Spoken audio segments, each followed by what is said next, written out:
Hey guys, कैसे हैं आप सब। आशा करता हूँ आप सब काफ़ी अच्छे होंगे। एंड मैं हूँ आपका दोस्त मयंक। आज के वीडियो में मैं आपको बताने वाला हूँ एनडीए एग्ज़ाम की प्रिपरेशन के टाइम।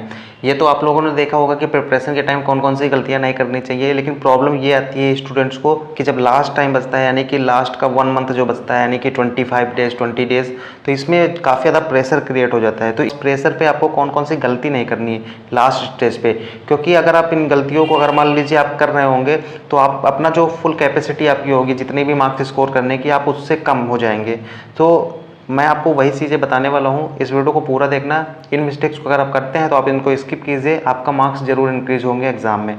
सो बिना किसी देरी वीडियो को कर लेते हैं स्टार्ट। लेकिन एक रिक्वेस्ट है कि अगर चैनल पे पहली बार विजिट कर रहे हो तो सब्सक्राइब करके बेल आइकन को प्रेस कर लेना एंड ऐसे ही वीडियोस के लिए नोटिफिकेशन बिल्कुल भी ऑन कर लेना। यहाँ पे हम सबसे पहली मिस्टेक्स के बारे में बात कर लेते हैं। तो यहाँ पे जो पहली मिस्टेक सबसे पहले आती है, आपकी सिलेबस आपका पूरा नहीं होता है स्टूडेंट्स का। क्योंकि लास्ट टाइम आती है, बहुत सारे स्टूडेंट्स के साथ ये प्रॉब्लम होती है कि उनका सिलेबस कंप्लीट नहीं हो पाता। उन्हें लगता है कि अभी सिलेबस ही नहीं कंप्लीट हुआ तो हम कैसे क्या कर सकते हैं, आगे क्या करना है, और सिलेबस ही नहीं कंप्लीट हुआ तो मेरा क्या होगा। तो वो एक मेंटल दिमाग में आ जाता है प्रेशर कि अब तो मेरा होगा नहीं, क्योंकि मैं तो सिलेबस ही नहीं पढ़ा हूँ पूरा।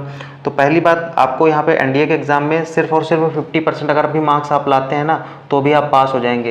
इसको आप समझिए। इसके लिए मैंने अलग से वीडियोस बनाए हैं, उसको आप देखिए, आप बहुत अच्छे से आप समझाया मैंने उसमें, आप उसको समझ सकते हैं।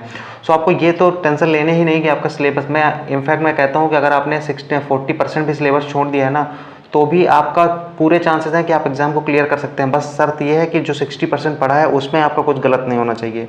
तो आप समझ सकते हैं। तो पहली चीज़, आपको सिलेबस के पीछे नहीं भागना है। अगर आपका सिलेबस कंप्लीट नहीं भी हुआ है तो अब से आप सिलेबस के पीछे मत भागिए, सारी चीज़ें बंद कर दीजिए कि अब आपको सिलेबस के पीछे नहीं भागना है। सिलेबस को आप छोड़ दीजिए। अब जो बचे हैं सिर्फ 20 to 25 डेज जो बचे हैं, इन पे आपको करना क्या है। Second is revision. जो सेकंड मिस्टेक आती है, स्टूडेंट्स वो रिवीजन नहीं कर पाते हैं, सिलेबस के पीछे भागा करते हैं और रिवीजन कर नहीं पाते, वो सिलेबस ही कंप्लीट किया करते हैं, और जो पढ़े हैं वो भी एग्जाम में गलत करके आ जाते हैं। ये आपके साथ भी होता होगा, आप कमेंट बॉक्स में बता सकते हैं अगर आपके साथ पहले ऐसा हुआ है, अगर पहले आपने एग्जाम दिया है।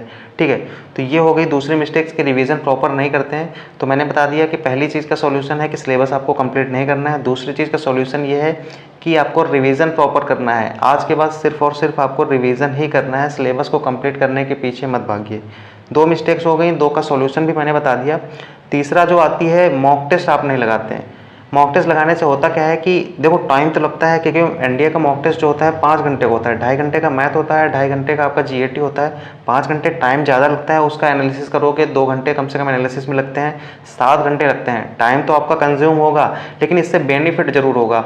क्या अब मान लीजिए डायरेक्ट आप पहली बार सीधा एग्जाम में ही आपका जो पेपर है वो देते हैं, तो आपको वहाँ पे एक थोड़ा अलग प्रेशर होता है, और आपका टाइम मैनेजमेंट के किस हिसाब से हमें टाइम देखना है, कहाँ पे हमें टाइम ज़्यादा लग रहा है, ये सब चीज़ें आपको नहीं पता होती हैं। तो इसके लिए आपको मॉक टेस्ट बनाए गए हैं। मॉक टेस्ट आप कहीं से भी लगा सकते हैं, मैं कहीं सजेस्ट नहीं करने वाला हूँ। आपको जो अच्छा लगता है जहाँ से लगा सकते हैं, चाहे ऑफलाइन लगाएं ऑनलाइन लगाएं, क्योंकि एनडीए का एग्जाम ऑफलाइन होता है, तो ऑफलाइन भी लगाएंगे तो कोई प्रॉब्लम नहीं होगी, आपको बेनिफिट मिलेगा।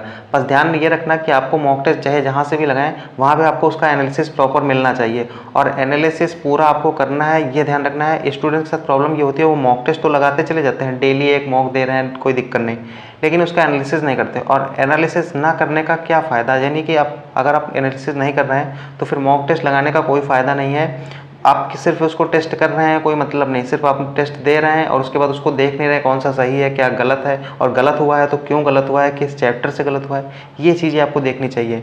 इसके बारे में मैंने जो अलग से वीडियोस दो वीडियो बनाए हैं मैंने। एक तो बनाया मैंने करंट अफेयर के ऊपर, और एक बनाया है मैंने कि सकते हैं लास्ट 20 डेज़ में, तो वो मैंने अलग से बताया, उसको आप देखिए तो आपको ज़्यादा बेनिफिट मिलेगा। ध्यान रखना, वो करंट अफेयर वाला वीडियो आप जरूर देख लेना, उस पर मैंने बहुत अच्छी चीज़ें बताई हैं कि आप 7 से 8 घंटे पढ़ के भी अपने 50 मार्क्स तक सिक्योर कर सकते हैं। अगर आपने अभी तक नहीं देखा तो चैनल पर विजिट कीजिए, आपको मिल जाएगा।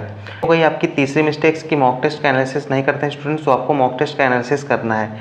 ठीक है, मैं साथ साथ में सॉल्यूशन भी बताता जा रहा हूँ। चौथी मिस्टेक जो आती है वो यहाँ पे आती है कि आप लोग जीएस का पोर्शन ज़्यादा पढ़ते हैं।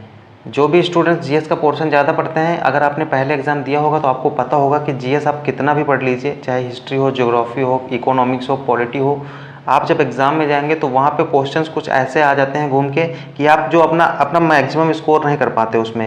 लेकिन अगर आप उतना ही टाइम अपने मैथ से इंग्लिश या फिर साइंस के पोर्शन में देंगे तो आपको बेनिफिट मिलेगा। तो लास्ट टाइम कोशिश कीजिए, अगर आप मान लीजिएगा आपकी जीएस बहुत स्ट्रांग है, यानी कि हिस्ट्री ज्योग्राफी काफ़ी अच्छे से आपने पढ़ा है, तो आप तो उसका रिवीजन का टाइम ज़्यादा दीजिए। लेकिन अगर आपने जीएस थोड़ा सा वीक है, यानी डीए के एग्जाम की जो प्रिपरेशन कर रहे हैं उनकी हिस्ट्री ज्योग्राफी वगैरह उतना अच्छी नहीं होती है, तो आप लोगों को करना क्या है कि आप लोगों को वहाँ पे उतना फोकस नहीं करना है। आप उसके बजाय फोकस कीजिए अपने साइंस वाले पोर्शन पे, यानी कि फिजिक्स केमिस्ट्री पे, या फिर साथ में बायोलॉजी पे भी कर सकते हैं। और इसके अलावा आपको ज़्यादा से ज़्यादा फोकस करना है मैथ पे, क्योंकि मैथ अगर आप पढ़ेंगे तो आपका मार्क्स सिक्योर होंगे। लेकिन जीएस आप पढ़ के भी कोई गारंटी नहीं है कि आपका एग्जाम में हो जाएगा। तो स्टूडेंट के साथ ये प्रॉब्लम अक्सर होती रहती है कि वो लोग जीएस का पोर्शन पढ़ते रहते हैं और एग्जाम में नहीं आता है, तो उन्हें लगता है तो वो तो पढ़ रहे हैं, मेहनत भी कर रहे हैं, कोई प्रॉब्लम नहीं है। लेकिन जब एग्जाम जाते हैं तो वहाँ पे जीएस के क्वेश्चन घूम फिर के आते हैं और वो गलत हो जाते हैं आते हुए कोई क्वेश्चन भी। तो इस वजह से आपको जीएस का पोर्शन उतना ज़्यादा नहीं पढ़ना है कि सारा टाइम उसी में कंज्यूम करना है। आपको ज़्यादा टाइम अपना मैक्सिमम टाइम जो है मैथ में देना है, उसके बाद आपको इंग्लिश में देना है, देन आप साइंस पोर्शन में दे सकते हैं। उसके बाद अगर टाइम बचता है तो आप जीएस पोर्शन पे दीजिए, हिस्ट्री ज्योग्राफी पे। आई होप ये भी आप समझ गए होंगे। एंड यहाँ पे जो सबसे लास्ट आता है, मान लीजिए आपकी प्रिपरेशन हो गई, आप एग्ज़ाम में गए, तो वैसे मैं एग्ज़ाम के ऊपर मैं अलग से एक वीडियो बनाऊंगा कि एग्ज़ाम में आप कौन कौन से मिस्टेक्स कर सकते हैं। लेकिन फिर भी एक वीडियो में इसमें बता दे रहा हूँ कि आप एग्ज़ाम में मान लीजिए आपने बहुत अच्छा स्कोर भी किया, लेकिन एग्ज़ाम में होता क्या है ना कि एनडीए में इंपॉर्टेंट बहुत ये होता है कि आप कितने क्वेश्चन छोड़ के आते हैं। ठीक, करना इंपॉर्टेंट से ज़्यादा छोड़ के आना इंपॉर्टेंट होता है। तो वहाँ पे बहुत ज़्यादा क्वेश्चन यूपीएससी में पूछे जाते हैं एनडीए के एग्ज़ाम में। तो बच्चे क्या करते हैं कि वो ज़्यादा से ज़्यादा अटेम्प्ट कर देते हैं। पहली बार जो चाहते हैं वो तो उनके साथ तो यही प्रॉब्लम 100% ही होती है, यही प्रॉब्लम कि आप जो है ज़्यादा क्वेश्चन अटेम्प्ट कर देते हैं। मान लीजिए 150 क्वेश्चन पूछे गए जीएटी में, तो वो 120 130 क्वेश्चन अटेम्प्ट कर देते हैं। इतने क्वेश्चन की ज़रूरत ही नहीं होती अटेम्प्ट करने की, आप कम क्वेश्चन करके भी अच्छे मार्क्स ला सकते हैं। और पहली बार जो चाहते हैं उनके साथ यही प्रॉब्लम होती है, वो ज़्यादा क्वेश्चन कर देते हैं और नेगेटिव मार्किंग की वजह से वो उनका स्कोर एकदम कम हो जाता है। ये होता है मैथ और जीएटी दोनों में, और ओवरऑल स्कोर उनका कम हो जाता है और वो फाइनली फेल हो जाते हैं। तो ये मिस्टेक्स आपको नहीं करनी है जब आप पेपर को अटेम्प्ट करें। वैसे पेपर के अटेम्प्ट्स करने में मैं अलग से एक वीडियो बनाऊंगा, उसमें कौन कौन सी छोटी छोटी मिस्टेक्स कर सकते हैं, वो सारी चीज़ें प्रॉपर एनालिसिस के माध्यम से बताऊंगा। एडमिट कार्ड आ जाएगा उसके बाद मैं आपको बता दूंगा। सो आज की वीडियो में फिलहाल इतना रखते हैं। आशा करता हूँ ये पाँचों मिस्टेक लास्ट टाइम पे जो 5 मिस्टेक्स स्टूडेंट्स करते हैं इस वीडियो में मैंने बता दिया। आई होप आपको अच्छी लगी होंगी। अगर वीडियो अच्छा लगा हो तो प्लीज़ लाइक कर देना, और चैनल पे पहली बार विजिट कर रहे हो तो सब्सक्राइब कर लेना आगे की वीडियोज़ के लिए। सो तब तक के लिए प्रिपरेशन करते रहिए। मिलते हैं किसी नेक्स्ट वीडियो पर, तब तक के लिए जय हिंद।